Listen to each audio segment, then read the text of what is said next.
बिस्मिल्लाहिर्रहमानिर्रहीम। प्यारे बच्चों, आज का हमारा टॉपिक है एक्सरसाइज नंबर 1.3 का चौथा, पांचवा और छठा क्वेश्चन करना। तो बिना टाइम वेस्ट किए सबसे पहले हम चौथे क्वेश्चन की तरफ आते हैं, फिर उसके बाद पांचवा क्वेश्चन और लास्ट में हम छठा क्वेश्चन करेंगे। आज का सिर्फ हमारे टॉपिक में जो है ना वो 3 क्वेश्चन है। तो बिना टाइम वेस्ट किए क्वेश्चन की तरफ आते हैं। Find 2 numbers whose sum is 68 and difference is 22। तो यहाँ पे क्वेश्चन में जो हमसे पूछा गया है वो ये हमसे कहा गया है कि अगर कोई 2 अदद लें, उनमें से अगर उन दोनों को आप ऐड करें, सम करें उनका, तो 68 है, और डिफरेंस करें तो हमारे पास क्या है, 22 आता है। लेकिन आपने अदद मालूम करने हैं, उन अदद की अलग-अलग कीमत मालूम करनी है।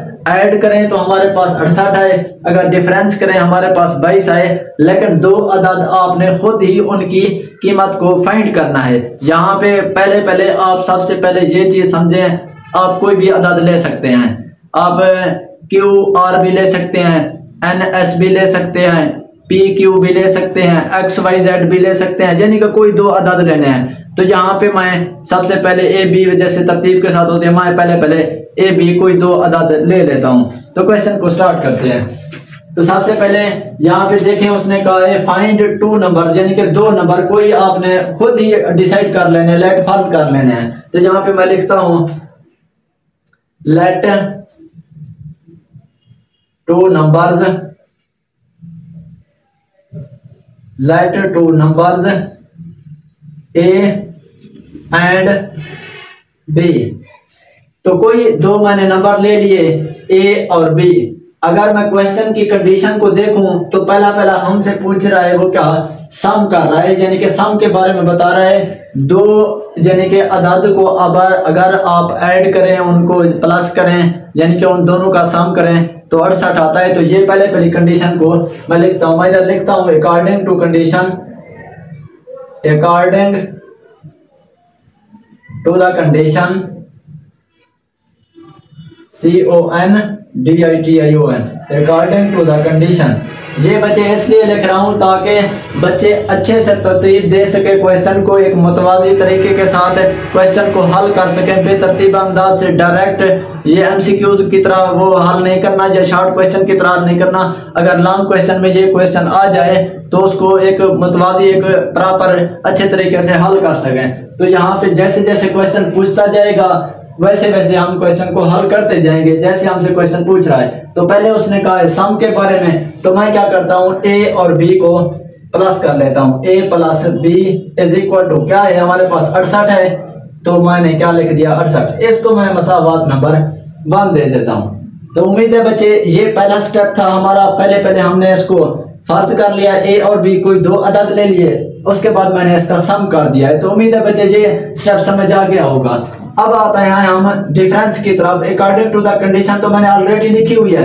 अब क्या है, डिफरेंस के बारे में कह रहे हैं। तो डिफरेंस आप सबको पता है बच्चे, सब्ट्रैक्ट करना पड़ता है, यानी कि 2 अदद के दरमियान फर्क अगर करना हो तो उनको दरमियान माइनस करना पड़ता है। तो यहाँ पे मैं लिखता हूँ A minus B, A minus B किसके इक्वल है, 22 के इक्वल है। तो इसको मैं मसावात नंबर क्या लिख देता हूँ बच्चे, 2 लिख देता हूँ। तो लेकिन अगर आप तवज्जो दें क्वेश्चन की तरफ बच्चे, मैं हर दफा यही कहता हूं कि क्वेश्चन को है ना आपने स्टेप बाय स्टेप करना है। सबसे पहले क्वेश्चन को समझना होता है कि हमें जो स्टेटमेंट दी हुई है उसको हमने कैसे सॉल्व करना है। स्टेटमेंट की तरफ तवज्जो दिया करें। तो पहले उसने कहा है फाइंड 2 नंबर। तो 2 नंबर हमने खुद ही पहले तो सपोज किया है, हमने लेट किया हुआ है, लेकिन 2 नंबर की कीमतें हमने खुद ही मालूम करनी है। हमें तो उसने सम और डिफरेंस का बता दिया है। तो यहाँ पे देखें, इनको मसावात नंबर 1 और 2 इसलिए लिख दिया है ताकि मैं इनको जमा माइनस करने के बाद इनकी अलग-अलग कीमत मालूम कर सकूं। तो ये है हमारे पास मसावात नंबर 1। डिफरेंस वाली में मैंने लिख दिया मसावात नंबर 2। अगर मैं इन दोनों मसावातों को जमा करूं तो किसी एक की तो कीमत निकल ही आएगी, A की या B की। तो आगे चलता हूं, मैं यहाँ पे लिखता हूँ adding the equation number 1 and 2। ये बच्चे लिखना लाजमी होता है एक प्रॉपर तरीके से, जो क्वेश्चन हल हो रहा हो। तो मैं क्या लिखूंगा, एडिंग इक्वेशन 1 एंड 2। तो इन दोनों मसावातों को मैं क्या करता हूं बच्चे, यानी कि प्लस कर लेता हूं। तो पहले क्या है हमारे पास, a प्लस बी है, तो इसको मैंने इधर लिख दिया, दरमियान में मैं प्लस कर रहा हूं क्योंकि यहाँ पे प्लस लिखूंगा। उसके बाद दूसरी क्या थी हमारे पास, a minus B is equal to, पहले क्या है हमारे पास 68 है हमारे पास, दरमियान में मैंने प्लस लिखूंगा क्योंकि प्लस ही कर रहा हूं।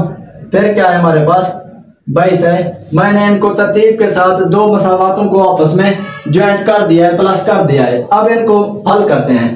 तो ये वाली ब्रैकेट वाली अलामतें मैं खत्म कर रहा हूं, a plus B plus a minus B is equal to, अगर हम इनका आंसर निकालना चाहें तो आंसर हमारे पास आता है, ये कितना हो जाएगा 90। तो ये हो गया हमारे पास 90। उसके बाद अगर हम देखें, ये है प्लस माइनस का b, ये है प्लस का b, ये कैंसिल हो जाएगा। तो क्या बचेगा, ये भी a है, ये भी a है, 2a इज इक्वल टू 90। उसके बाद a इज इक्वल टू, आप सबको पता है बच्चे, यहाँ पे अगर कोई सी भी मुतगय्यर के साथ कोई अदद मल्टीप्लाई हो रहा हो तो मसावात की दूसरी जानिब अगर उसको चेंज करना चाहें तो उसकी जो सिंबल जो होगा वो चेंज हो जाएगा। अगर प्लस होगा माइनस हो जाएगा, माइनस होगा होता तो दूसरी तरफ जाएगा तो प्लस हो जाता, मल्टीप्लाई तकसीम में हो जाता। तो यहाँ पे भी ऐसा ही है, यहाँ पे देखो 2 हमारे पास मल्टीप्लाई हो रहा है तो मसावात की दूसरी तरफ जाएगा, ये तकसीम हो जाएगा, 45 हो जाएगा, a इज इक्वल टू 45। तो बच्चे देखें आप, यहाँ पे हमने क्या कर दिया है, a की वैल्यू को फाइंड कर दिया है, यानी कि a इज इक्वल टू 45 हमारे पास निकल आया। अब यही a वाली वैल्यू को अगर मैं मसावात नंबर 1 में पुट कर दूं तो हमारे पास आंसर क्या आएगा, मसावात नंबर 1 में से b की कीमत हमारे पास निकल आएगी। तो हमने सिर्फ जस्ट यही करना था कि a और b की कीमत को हल निकालना था। तो यहाँ पे बिना टाइम वेस्ट किए तो मैं b की कीमत निकालने की कोशिश करता हूँ। तो यहाँ पे देखें a इज इक्वल टू क्या है, 45 है। तो मैं यहाँ पे लिखता हूँ value of a put in equation number 2। अच्छा, वैल्यू ऑफ a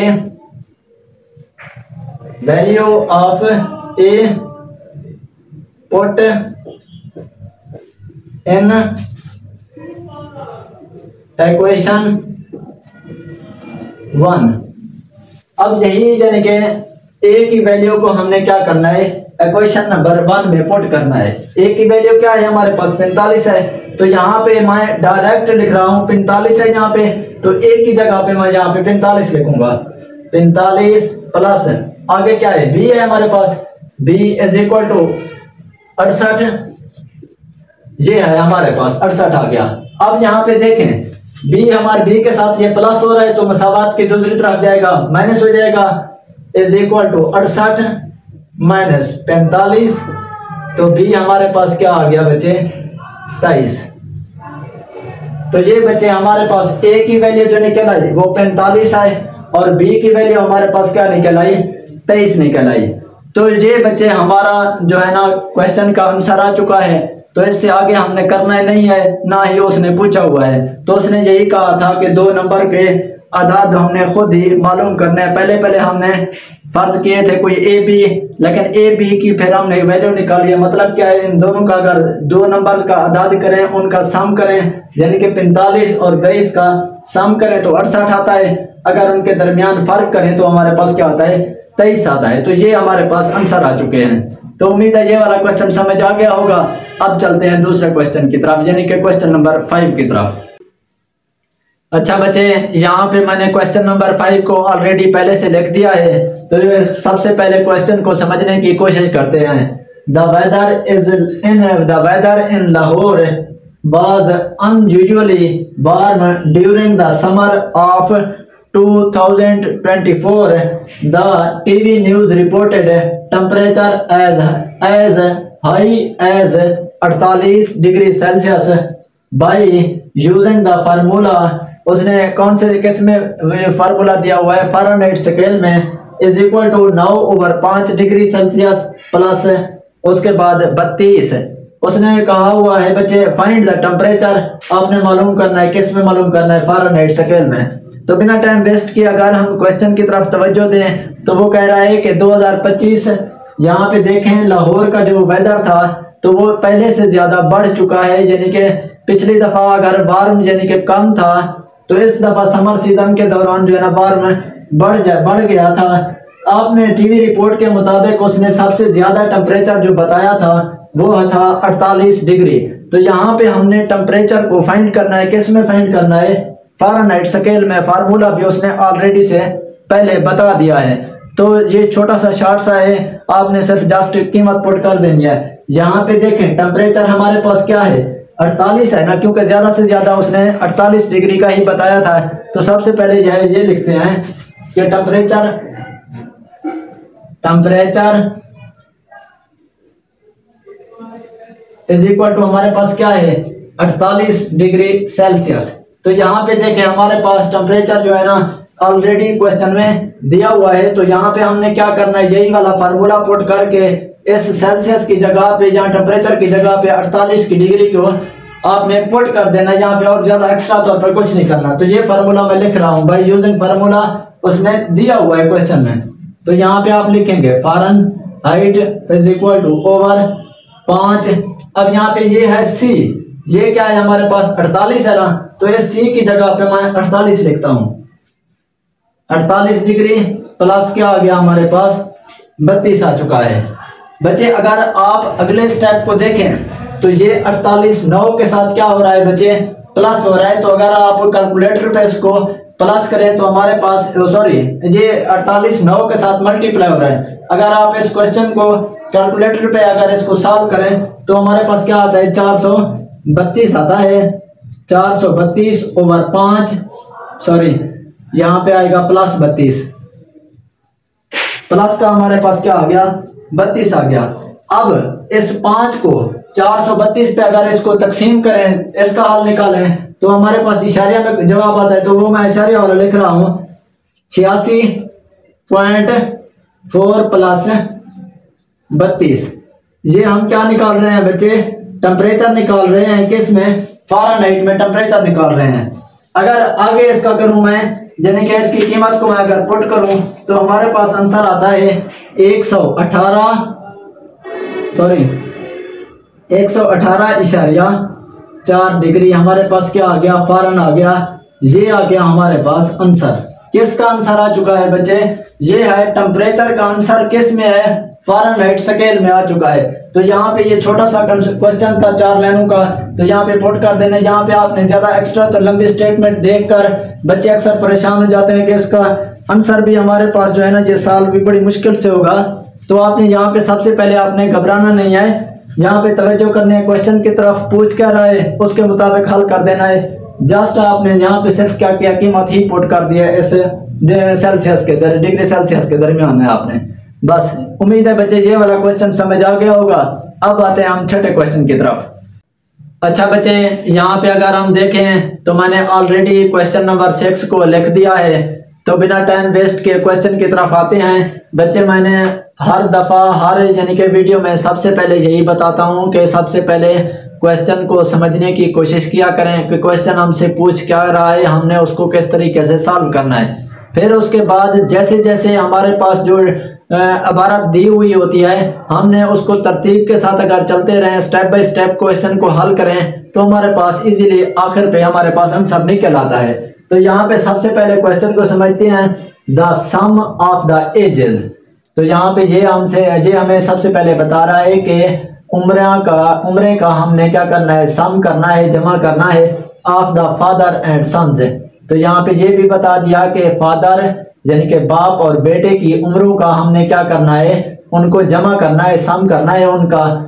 तो इज 72 ईयर्स। अगर उसने कहा है कि बाप और बेटे की उम्र को अगर हम सम कर दें तो वो हमारे पास 72 आती है। अच्छा आगे 72 ईयर्स आते हैं यानी कि साल आते हैं।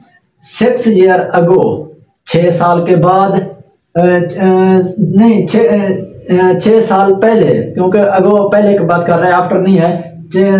6 ईयर अगो, 6 साल पहले, द फादर वाज 2 टाइम्स, जो बाप है ना दो मर्तबा यानी कि 2 दफा यानी कि 2 गुना, द एज ऑफ द सन, किससे बड़ा है, बेटे से। तो 6 साल अगर पहले की बात कर रहा है तो यहाँ पे वो पूछ रहा है, वो बता रहा है कि वो बाप जो है ना बेटे से 2 गुना बड़ा था, यानी कि 2 दफा 2 मरतबा बड़ा है। बट तो उनके दरमियान जो है ना दो मरतबा का उसने फर्क दिया हुआ है। व्हाट वाज सन एज, तो बेटे की उम्र क्या होगी, एज 6 ईयर अगो, यानी कि बेटे की उम्र 6 साल पहले कितना थी। तो यहाँ पे हमने ये एक चीज को हमने कंडीशन के मुताबिक हल करना है। तो सबसे पहले ये करते हैं, जो पहली हमारे पास तरतीब दी हुई है line, sum of ages of the father and sons, यानी कि बाप और बेटे की उम्र के दरमियान जो सम है सबसे पहले वो निकालते हैं। लेकिन यहाँ पे उम्र तो नहीं दी हुई, तो हमने लेट कर लेना है, फर्ज कर लेना है किसको, बाप को। अगर हम यानी कि एक्स के कर लेता हूँ, फर्ज कर लेता हूँ, या ए के कर लें, बी के कर लें, कोई भी आप अदद ले सकते हैं, क्योंकि हमने सिर्फ वैल्यू ही निकालनी होती है, सपोज करना होता है। तो यहाँ पे मैं क्या कर लेता हूँ, फर्ज कर लेता हूँ बाप को एक्स के साथ और बेटे को वाई के साथ। आप कोई भी कर सकते हैं, या बेटे को एक्स के साथ कर लें और बाप को वाई के साथ कर लें, कोई इशू वाली बात नहीं है। तो यहाँ पे सबसे पहले मैं लिखता हूँ बेटे को, मैं इधर चलो एक्स लिख लेता हूँ, लेट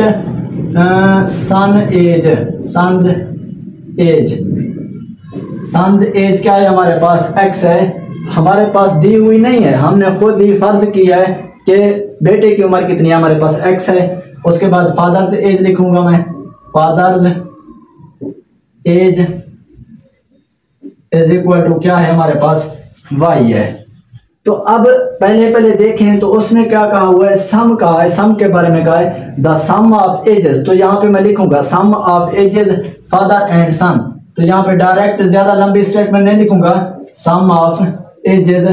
तो अब यहाँ पे जो है ना सम कर रहा हूँ दोनों की उम्र है, ये क्या है हमारे पास एक्स है, ये क्या है हमारे पास वाई है। तो यहाँ पे मैं लिख लेता हूँ X plus Y is equal to क्या आएगा, 72। इनको मैं इक्वेशन नंबर 1 लिख लेता हूँ, यानी कि इन दोनों के अगर मसावात के सूरत में अगर इनको लिखूं, क्योंकि सम उसमें 72 कहा हुआ है, तो यहाँ पे मैं लिख लेता हूँ x plus Y is equal to 72। इसको मैंने इक्वेशन नंबर 1 लिख दिया, ताकि ये आगे हमारे कंडीशन में इसको पुट करेंगे, हम जमा माइनस करेंगे। अच्छा जी, अब आगे क्या कहा हुआ है उसने, 6 ईयर एगो, जो गुजर चुके हैं पहले वाले। तो यहाँ पे अगर देखें हमारे पास ओरिजिनल क्या थी, जो हमने खुद ही फाइंड की हुई है, वो क्या है, एक्स है, और बाप की क्या है, वाई है। तो यहाँ पे मैंने 6 साल का माइनस करता हूँ, क्योंकि पहले गुजर चुके हैं, तो यहाँ पे मैं इनको माइनस करता हूँ। तो यहाँ पे मैं लिखूंगा 6 ईयर एगो, 6 years ago। तो सन्स एज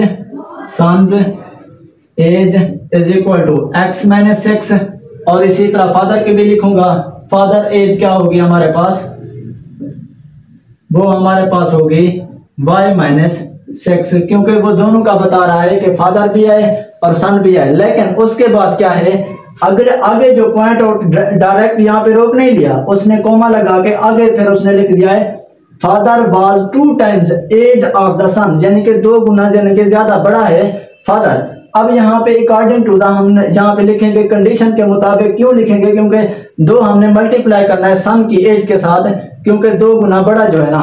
इधर मैं लिखूंगा according to the condition, according to the condition,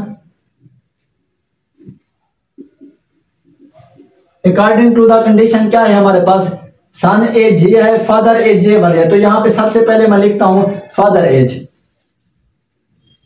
father as हमारे पास क्या है, -6 इज इक्वल टू, अब x माइनस 6 हमारे पास क्या है, सन एज है। लेकिन कंडीशन में क्या कह रहा है, 2 गुना है। तो यहाँ पे मैं क्या करता हूँ, सन को 2 के साथ मैं मल्टीप्लाई कर लेता हूँ, क्योंकि वो हमारे पास जो बड़ा है ना।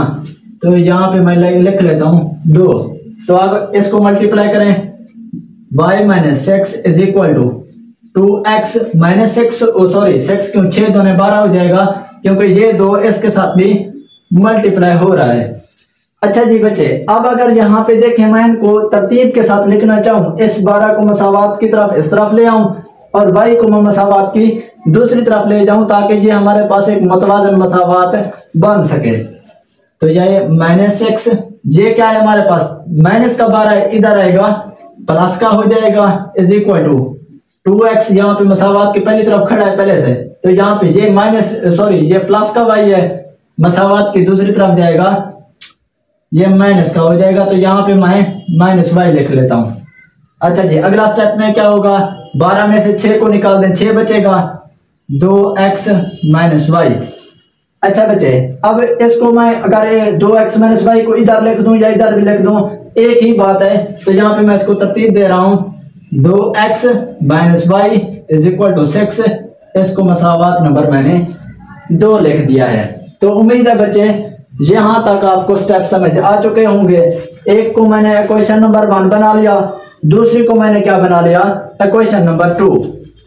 अच्छा बच्चे, ये तो हो गया हमारे पास। अगर हम पिछले चौथे क्वेश्चन की तरफ अगर तवज्जो दें तो वहां पे 2 मसावातें हमने खुद ही बनाई थी जो सम और डिफरेंस वाले थे। तो यहाँ पे भी सेम कंडीशन लगेगी। मैं इन दोनों मसावातों को जमा कर लेता हूं। तो यहाँ पे मैं लिख लेता हूं एडिंग इक्वेशन नंबर 1 एंड 2। तो यहाँ पे मैं लिखता हूं एडिंग इक्वेशन 1 एंड 2। अब कौन सी 2 इक्वेशन है हमारे पास, पहले वाली है x प्लस वाई वाली इज इक्वल टू 72। दूसरी क्या है हमारे पास, 2x माइनस वाई। अब यहां में से एक दूसरे को मैं प्लस माइनस करूंगा तो एक ना एक x की जब वैल्यू निकल आएगी या हमारे पास y की वैल्यू निकल आएगी। तो यहाँ पे मैं इसको निकालने की कोशिश करता हूं। तो यहाँ पे देखें, पहली मसावात क्या है, x प्लस वाई है, x प्लस वाई इनटू, दरमियान में मैंने प्लस लिखना है क्योंकि मैं ऐड कर रहा हूं। दूसरी कौन सी है, 2x minus Y, 2x minus Y is equal to, पहला क्या है हमारे पास 72 है हमारे पास, प्लस के अलामत लगाऊंगा। दूसरा क्या है हमारे पास 6 है, तो मैं 6 लिख लेता हूं। तो उम्मीद है बच्चे यहां तक आपको क्लियर समझ आ गया होगा। तो अब अगले की तरफ आते हैं, जहां पे मैं ब्रैकेट वाली जो दी हुई है वो उनको खत्म कर रहा हूं मैं।